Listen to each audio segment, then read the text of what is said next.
بسم اللہ الرحمن الرحیم۔ حضرت عبیدہ رضی اللہ عنہ نے کہا کہ ہمارے پاس رسول اللہ صلی اللہ علیہ وآلہ وسلم کے کچھ بال مبارک ہیں جو ہمیں حضرت انس رضی اللہ عنہ سے یا انس رضی اللہ عنہ کے گھر والوں کی طرف سے ملے ہیں۔ یہ سن کر عبیدہ نے کہا کہ اگر میرے پاس ان بالوں میں سے ایک بال بھی ہو تو وہ میرے لیے ساری دنیا اور اس کی ہر چیز سے زیادہ عزیز ہے۔ صحیح بخاری حدیث نمبر 170۔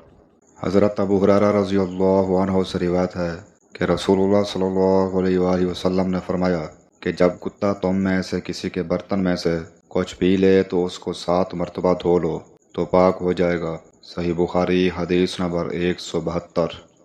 حضرت ابو ہریرہ رضی اللہ عنہ روایت کرتے ہیں کہ آپ صلی اللہ علیہ وآلہ وسلم نے فرمایا کہ ایک شخص نے ایک کتے کو دیکھا جو پیاس کی وجہ سے گیلی مٹی کھا رہا تھا، تو اس شخص نے اپنا موزہ لیا اور اس سے پانی بھر کر پلانے لگا حتیٰ کہ اس کو خوب سیراب کر دیا۔ اللہ نے اس شخص کے اس کام کی قدر کی اور اسے جنت میں داخل کر دیا۔ صحیح بخاری حدیث نمبر 173۔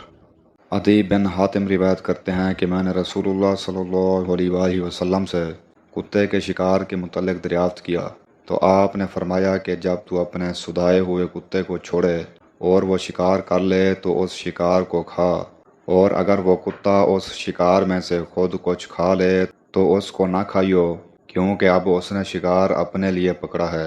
میں نے کہا کہ بعض دفعہ میں شکار کے لیے اپنے کتے چھوڑتا ہوں، پھر اس کے ساتھ دوسرے کتے کو بھی پاتا ہوں۔ آپ نے فرمایا پھر مت کھا، کیونکہ تم نے بسم اللہ اپنے کتے پر پڑھی تھی، دوسرے کتے پر نہیں پڑھی۔ صحیح بخاری حدیث نمبر 175۔ عباد بن تمیم اپنے چچا سے روایت کرتے ہیں کہ آپ صلی اللہ علیہ وآلہ وسلم نے فرمایا کہ نمازی نماز سے اس وقت تک نہ پھرے جب تک ریحی کی آواز نہ سن لے یا اس کی بو نہ پالے۔ صحیح بخاری حدیث نمبر 177۔ حضرت ابو ہریرہ رضی اللہ عنہ سے روایت ہے کہ رسول کریم صلی اللہ علیہ وآلہ وسلم نے فرمایا کہ بندہ اس وقت تک نماز ہی میں رہتا ہے جب تک وہ مسجد میں نماز کا انتظار کرتا ہے، تا وقت یہ کہ وہ حدث نہ کرے۔ ایک اجمی آدمی نے پوچھا کہ اے ابو ہریرہ، حدث کیا چیز ہے؟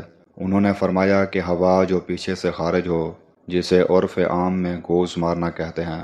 صحیح بخاری حدیث نمبر 176۔